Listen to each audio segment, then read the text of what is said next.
Caught me sipping. Welcome back. Caught you sipping. Is that LaCroix? 𝗚𝗏𝗯𝗓. Yeah, so it's LaCroix. It's Wow. what flavor is this? 𝗚𝗏𝗩𝗘𝗃 𝗚𝗏 Sao Oh man, that It's sounds naturally delicious. essenced, and it's also innocent. Prove it. Inocente. I don't know. Well, you're one Topo Chico away from being a hipster. So all you need is some Topo Chico and some LaCroix, and you are set. Anyways, welcome back, guys. We are glad to be here again on Thursday with Winject Studios. We always have a blast doing these. But before we get kicked off, let's go and go over some stuff really quick before we get into today's topic. We want you to ask questions today. So hit us up on wherever you're watching this. We would love to hear from you. Say, hey, ask us questions about things we're discussing today. And we want you to join our community. Here at Winject, we are creating an incredible community of people. And if you want to join that community, all you have to do is simply text 843-396-2104 to get a part of this incredible community. We've got all kinds of great stuff coming up for not just podcast creators, but also for podcast listeners. If you're a listener, you're going to have exclusive access and direct contact with some of your favorite hosts on some of these shows. That includes Jess Lee. I mean, she's going to be able to respond right back to you and connect with you straight from this community. So you're not going to want to miss being a part of this community. It's an incredible opportunity. Exclusive pricing for things, all kinds of awesome stuff. Chris Ross and the team here at Winject are creating a great thing for all podcast listeners and creators. So don't miss that. But Zach, what if I yes? want to message the community? What do I do? If you want to, what do you mean? What do you want to message your community? You got to be a part of it first. Yeah. You got to text that. Send you a message. Yeah. You just text 843. Yep. Finish it. 843-996-2104. Bam! You got it. Okay, so today, that was really awkward, Sorry, wasn't it? That was really dumb. Yep. Moving on. That was a beta test intro. Hi guys, and welcome back to another Thursday. You know what threw it off is your LaCroix. That's what threw it off. So next week you got to try something else. A different flavor or just a glass of water? I think you got to go all hipster, man. You got to grow out a mustache and start sipping on some Topo Chico next week. A mustache. Okay, well we need to reconvene this. We need to reconvene this episode in about 4 months. Deal. Maybe. Tune in 4 months. All right, so let's get to what we're talking about. Today we are discussing, we're going through this journey of understanding your target audience, your target market, and even going to look at what it means to put together a buyer persona. And we feel like this is a crucial part. Whether you're a podcaster, whether you're a small business owner, I don't care which one you are, it's applicable to you. If you don't know who you're talking to and who you're marketing to, you're wasting your time. So we're going to kind of go through some practical things that you can do step by step, kind of thinking through what that looks like. This will give you the opportunity to create a great marketing strategy, not just effective, but you're going to be attracting to the right people that you want to sell to. And just to kind of top that off, this isn't like a one and done thing, right? It's not you put together your target market, your target audience, and you're set for life, right? You just sit back and say, got my buyer personas done, know who my target market is, I'm done. You got to do something with it. Well, you got to do something with it, but it's also going to change. It's going to change throughout. I mean, you could do something for 6 months and then get into 6 months of marketing and advertising something and go, what the heck? Like this isn't even the market I thought we were going to go after, but it is. And you may have multiple of these. So this is just the goal here is to be smart about it, because I've worked at companies actually several companies where when they wanted to spin up marketing campaigns, they just go, oh, well, we want to market this product. Okay, well, who do we target? I don't know. Just, you know our customer. It's like, and it's like there's so much effort put into the product, and there's so much effort put into the pricing of the product, and there's so much effort put into the campaigns. But when it comes to positioning and it comes to target audience, time and time again, we see that that's what's lacking. Because a lot of times most people just go, okay, well, our target audience is the people that buy our product. Are they though? They are audience. Well, I think also, I think also that people just, what they do is they forget about that part, or they say, well, I know who they are. I know who they are. Yeah. But if you dig deep down, you're going to find out that maybe you don't really know who your target audience is. And I think that's why this comes in handy. And so let's kind of get into that. And that's the first thing that I would suggest you do is analyze your existing customers. Mm-hmm. Take a look at who you have coming in your door. We did this with a pizza place. And we just basically asked her, who do you see coming in your door? Who is the typical ideal customer? Who's the ideal? Do they have kids? Is it just single guys? Is it just single girls? Is it just couples? Is it an older crowd? Is it a younger crowd? What is your typical view of that? And oftentimes what I like to do is I say, ask your employees as well. Go ahead and ask who your employees are and find out from them, because they may see something different than you do. That I think is vital information for you to take into consideration. Well, I think it's a two-part. It's a kind of like a two-part thing. So it's really important. This kind of goes back to also to what I was saying earlier. It's really important to analyze the customers that you have, because that's really where it starts. Because and we're really thinking about right here is working with existing companies. So you have an existing brand, you're already doing something. If you haven't already brought a product to market yet, then you're really just kind of launching and you kind of know who you want to go with. But this first part is really taking a look at who is currently buying your product and trying to just extract as much information as you can. Like when Zach and I typically do like half and full day discovery sessions with clients, and we'll just sit on the phone and we will just try and pull every single bit of information from a customer. So it's like, okay, well, who are they? Like, what's their name? Like, what kind of things do they like? What do they talk about when they're there?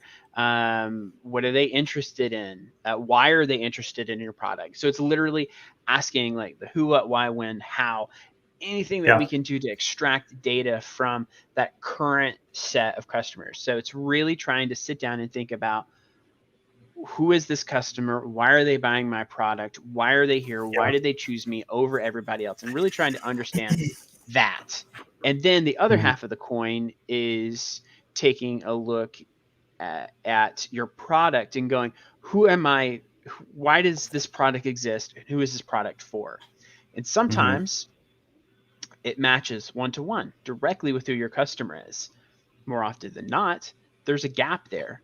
And who your current customer that's buying is not necessarily every single data point with who you would like to buy, who you're marketing this product to. And sometimes companies either evolve the product to match who's buying it to make it better for them, or they evolve the branding and marketing positioning to really hone in on who they're creating the product for. But again, it all goes back to what you were saying. It starts with analysis. Yeah, I think to your point at the beginning of what you were just saying. Oh, there you go, LaCroix. Okay, not a sponsor. LaCroix. Yeah. When I first saw LaCroix, I had no idea how to say it. And same thing with Topo Chico. I didn't know. I was like, oh, that's how you say it. But anyways, I digress.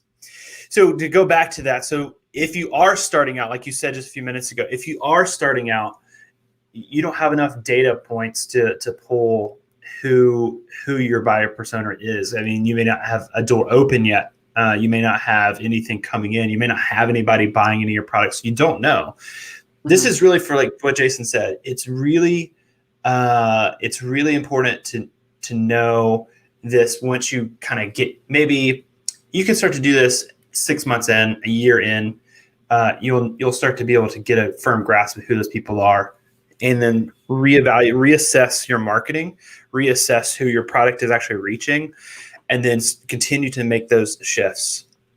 And I think the next thing you really have to kind of know is, and this is going to be a no-brainer, but you got to know your product's benefits and make sure that those benefits are speaking to either the pain points or is your product hitting the people you're trying to reach, your target audience? And if you're just starting out, you're going to want to think about, okay, podcaster, small business owner, here's who I want to attract. Here's who I'm speaking to. Here's who I'm trying to talk to. Then, you want to backtrack and see if your benefits line up with those people that you're trying to talk to. And when we put any kind of marketing material together, any kind of website build with content on it, we always look at speaking to the pain point for your client, because that's what you're doing, right? You've created a product, you've created a service, you're creating a show that fills a gap, because there's nothing new under the sun. There's a million website companies, and what does that say? Test and adjust all the time. That is so true, Russ. You have to continue to test and adjust all the time. And I think that there's a lot of people that get stuck in that, and they say, well, I got it set, we're good. But their benefits may not be speaking to any kind of pain point at all going on with their client. And I think that that's very, very crucial.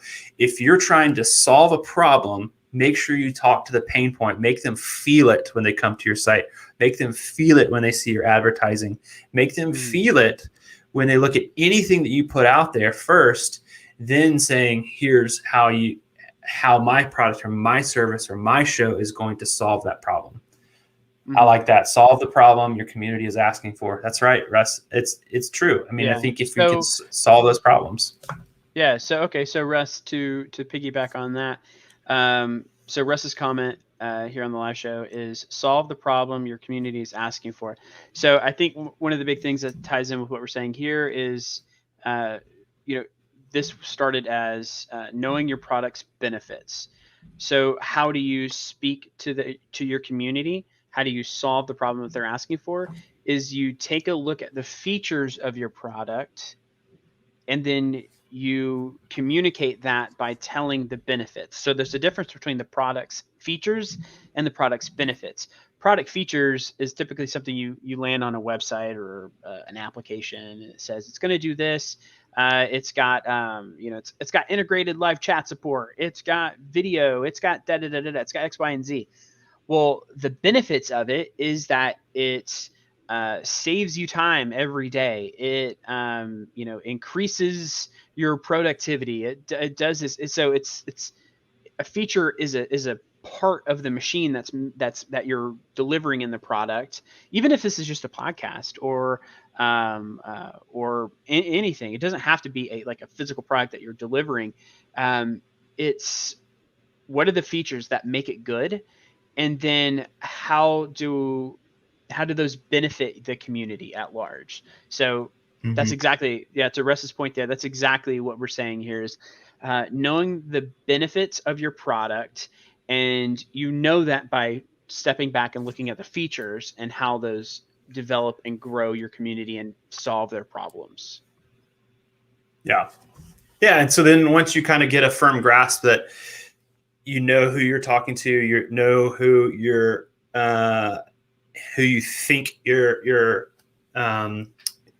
taking a look at your current clients, or current customers, or current people who are buying your service or your product or listening to your show, and knowing if your benefits, the product benefits that you have or the services that you offer are lining up with that. Even if you're new, you're guessing, you want to go and start looking at your competitors.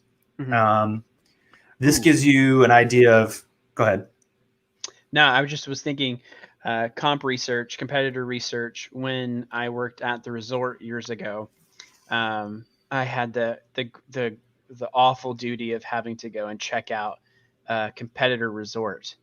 So the company paid for me to go visit another resort. It was a Ritz-Carlton, I believe. And oh man, it was just the worst. I had to like enjoy the nice comfy beds and had to eat in the restaurants, and I had to just enjoy the service of the whole place. But the worst.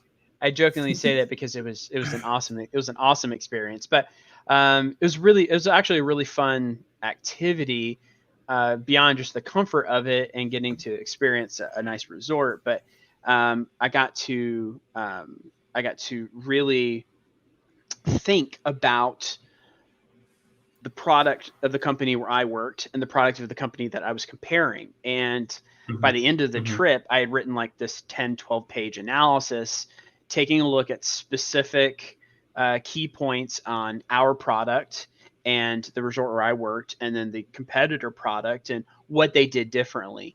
And when I got back, we took it, we analyzed it, and we grew our own brand to try and either compete with products that they had or things that maybe we couldn't compete with. We tried to bring something new to market or highlight something else that we had that they maybe didn't have. So competitor research can be really fun, but it's fun. It's important. It's fun because you get to really take a look and see what the differentiators are. I would say that a lot of companies have a hard time doing this. Not only defining the competitors, but trying to see the differences. We worked with a lot of businesses that say, okay, so Zach, you just had this the other day with a new client we're bringing on board. I think you asked her what was different.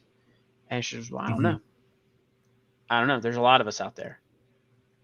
Yeah, that was an interesting one too, because I mean, it's when you look at competition, especially let's use this new client, for example. They have an orchard up in North Georgia, and they have when I went to go meet with her for the first time, I'm driving through and I passed by within like 2 miles of where I was supposed to meet her at her orchard.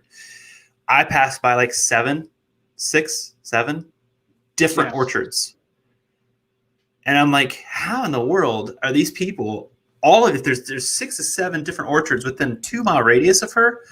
Yeah. How do they all compete with each other and still make money and be successful? Like that doesn't make any sense. So there's got to be a differentiator for all of them. And you're right. It was one of those things where we started asking the question, like, what makes you different from the 7 other ones that are around here that I drove by? Yeah. And I sat and waited because I can't answer that question. You know what I mean? Like only you can answer that question. You can ask people. And this is where I even told her, I said, go ask your employees. Go ask every single one of your employees, what makes us different than so-and-so down the street? What makes us different than, and I guarantee you will get a different answer from all of them. And if you're comfortable enough, you can even start asking your customers, what makes you different from, what made you choose us over all these other competitors? What was the differentiator for you? So I think you will learn so much from investigating your competitors. Know what your competitors, who they are, but then also take a look at what their messaging is. See if it lines up with who you're trying to reach. Maybe they're trying to reach somebody else different than what you're trying to reach. So understanding that's going to give you such good insight for you to be able to sit down and write out who your target audience is. And if you're starting out, this may be a good opportunity for you to look at that and say, I didn't even consider marketing to blah, blah, blah. So it can help you shift your mindset and what you think. Chris had a comment just a few minutes ago. Carolyn, can you put that back up so we can see what that says? Ask yourself, where can I or service make the most impact, and then reduce entry barriers to make it a life or death decision on why they can't tell you no. That is very good. Yeah, I think you're right. Like being able to get them to say no, like not no to you, but like where they can't say no. I'm sorry, that's the way I should have said it.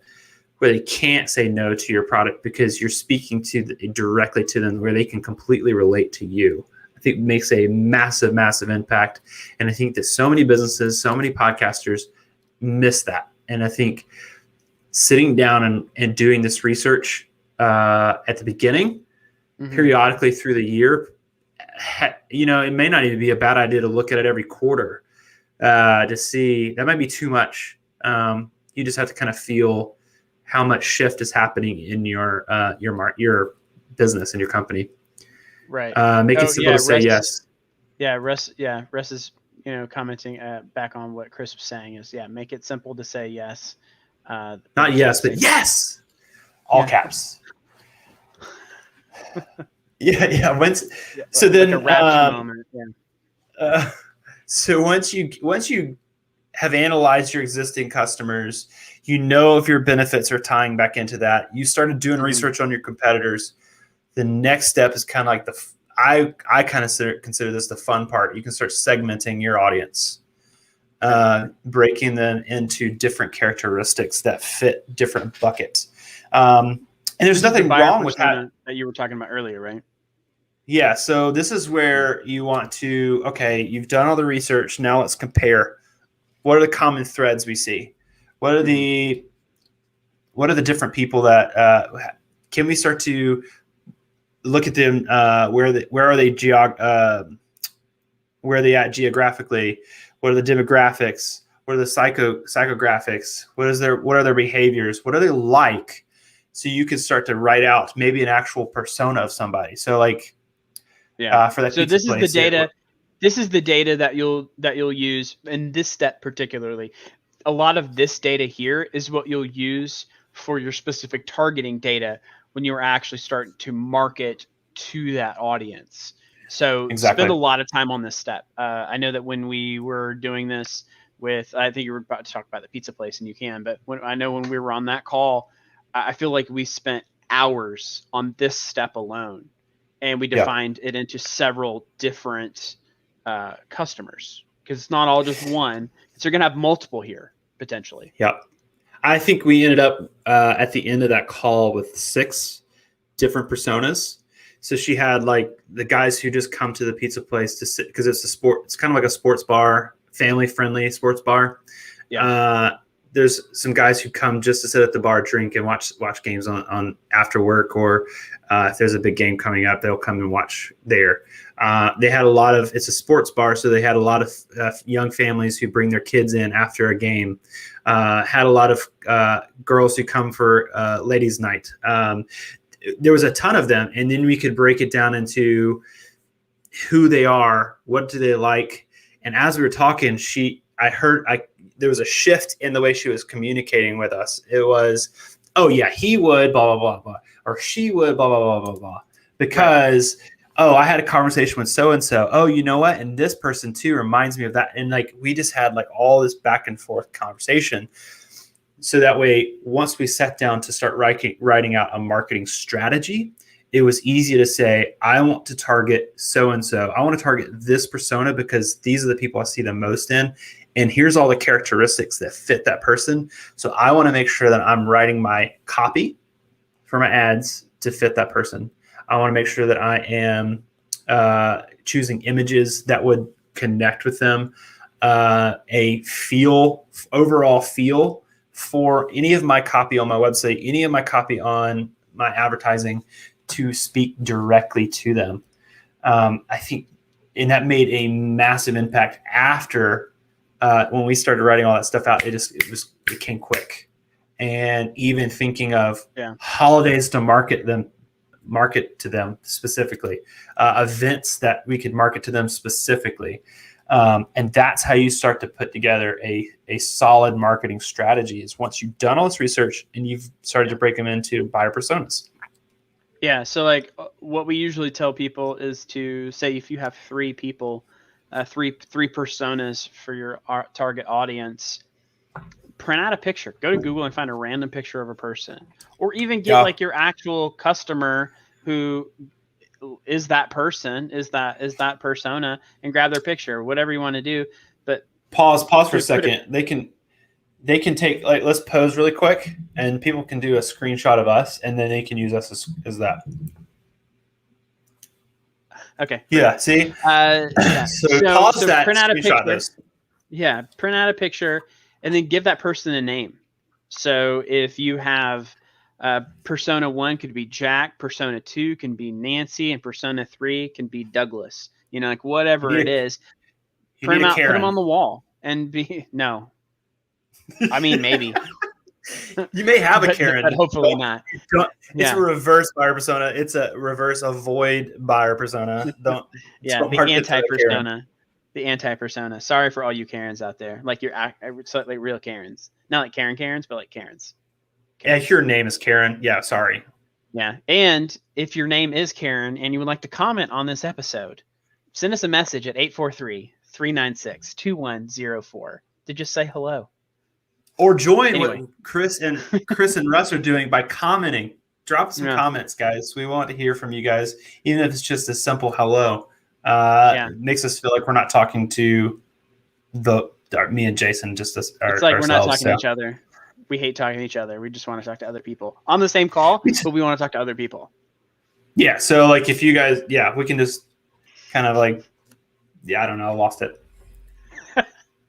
Banter's funny. Anyway, so we talked about building out that audience. So the first few steps that we talked about is all about the research and all about understanding your company, your product, the brand, and the competitors, right? And then once you have all of that, you can then develop the audience.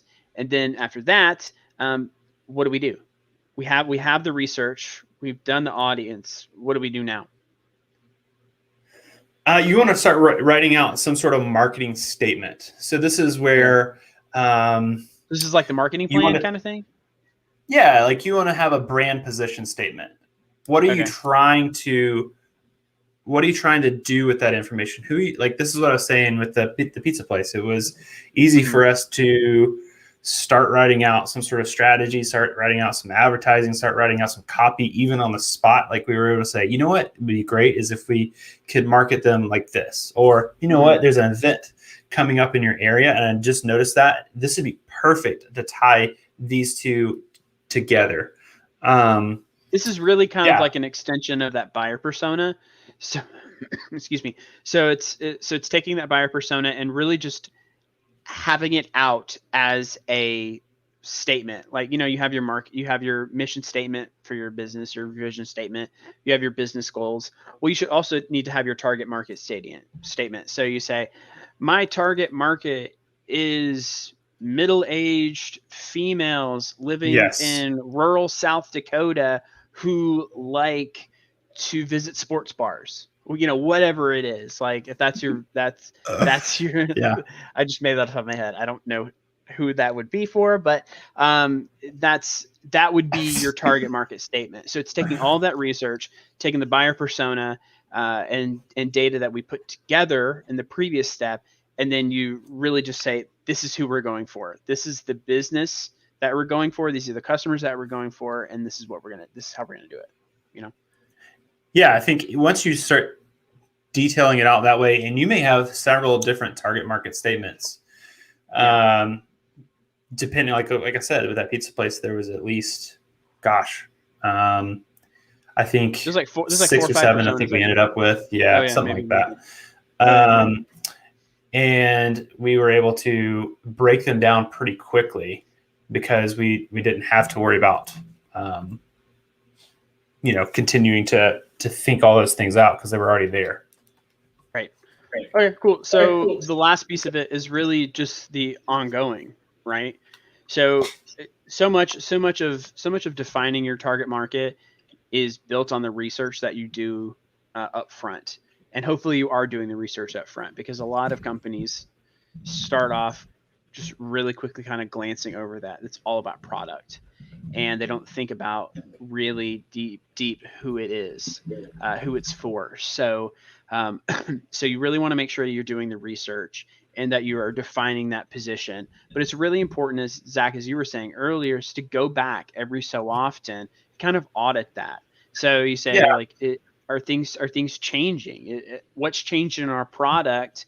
Is anything changed in our product? And if so, would that change the audience? Would that expand or contract our target audience? Has our customer base changed? Are they trending younger? Are they trending older? Are they trending towards this area of the United States? Is it, what is it? So I think it's important. Maybe not like, monthly or whatever, but maybe once or twice a year to really sit down and go, hey, what's changed? And if so, if anything has changed, has it changed our target? And I think you need to do the research over again. So sit down, maybe do a customer audit. So send an email out to your customers and ask them what's going on.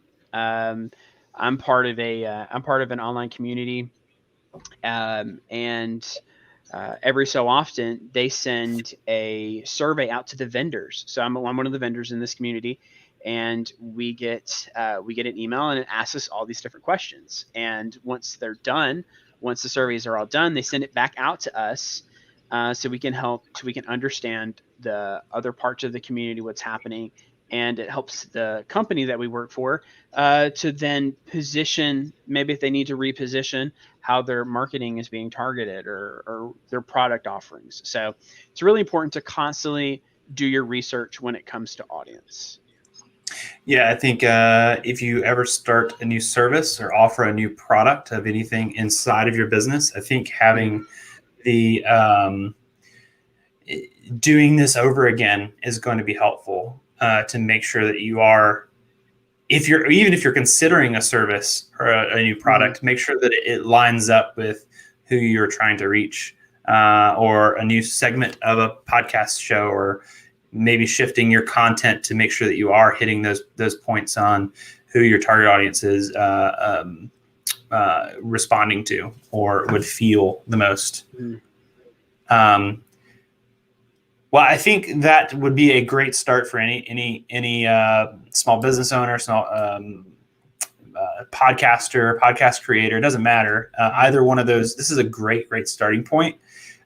This is something that Jason mentioned. This is something that we do with clients already. We sit down with you and help you analyze that to help you formulate a good marketing strategy. And then it kind of helps you to be able to say, this is where people are spending most of their time. So I want to make sure that I'm spending effort in all the right places, is basically what I'm trying to say. And so this is something Jason and I do on a regular basis. And so if you need help, make sure you reach out to us at Zack Tatum or Jason Marlowe, and we would love to reach out to you and speak to you and answer any questions that you have. Remember to join this community, Winject community. We have several of our partners who are coming online just about every day. And the way you get the notifications for that and the way you know who's going live and when they're going live is to get a part of the community. So text 843-396-2104 to get access to that so that you can be up to date and get some special offers and special deals. So I think that's a good start. Jason, do you have anything else you want to add to it? No, but I did want to say that next week we're going to talk about email. Email's not dead. It's alive and breathing, and it's something that most businesses neglect. And the real businesses are actually doing something with those emails. So businesses or podcasters, it doesn't matter. So next week we're thinking like a 6-hour episode, point by point, how to set up your email campaign, how to write your emails, email sigs. Not cigarettes, but signatures. Yeah. Oh, Russ says he loves email. Okay, so Russ is he's on for the 6-hour episode. 6-hour live stream. Buckle up. Start popping your popcorn now. Get your snacks ready. I'm not talking about email for 6 hours, but we could talk about email for a really long time. So we'll probably do other episodes on email. I think we could do there's so many things you could do with emails Mhm. that we could talk about, and we could talk. Like Jason's not joking. We probably could do 6 hours of it though, Yeah. if we really wanted to. Yeah. There was something. And Chris, so Chris wants to do a back office update. So pretty soon we'll be releasing the new Winject 2.0. Let's just run down the list of things that's going to be on there. It's going to be online interactions with the community, easy access to community videos, easy access to community chat, easy access to post-production through other vendors, easy access to the courses that we're offering, and interaction with everybody on the community. Is literally turning the foundational concept of what Winject Studios is about and taking it from a website that allows you to connect with other people and literally turning that into the community. So we're making it real. It's coming a thing. So very soon we'll be releasing that. We're working on it literally today. So it's coming. Very soon. Tune into our 6-hour episode on email, and at some point during that episode, we'll talk about the back office update. Get your Topo Chico ready, your LaCroix ready, whatever your favorite. I got my Guava Sao Paulo. I was telling my wife earlier before we close. I was like, what LaCroix needs? LaCroix needs to be sweeter. It needs to be fruitier, and it needs to be generally all around better. And she said, "Oh, so you want a sun-kissed?" And I was like, "Yes, I would love a sun-kissed." Well, I thought you said, "What does LaCroix mean?" And I was going to say it means the Croix. Yes. Just like LeBron means, it means not delicious. Well, Russ is excited, and I think we have completely gone off the deep end here. So we're in the after show right now. Okay, so we're good. Tune in next week for email, and stay tuned to the Winject community for the new website that we'll be releasing very soon. See you guys. Peace. This broadcast is brought to you by Winject Studios. We are an all-in-one educational platform for podcasters that revolutionizes how hosts leverage content to increase engagement with listeners, downloads, and income. We come together to focus on community, collaboration, and collective impact. For more information on how you can interact directly with our hosts, access exclusive live content with offers you can't get anywhere else from our official partners, join our purpose-driven community by visiting www.winject.com. If you're ready to build a career doing what you love, then we're ready to see you there.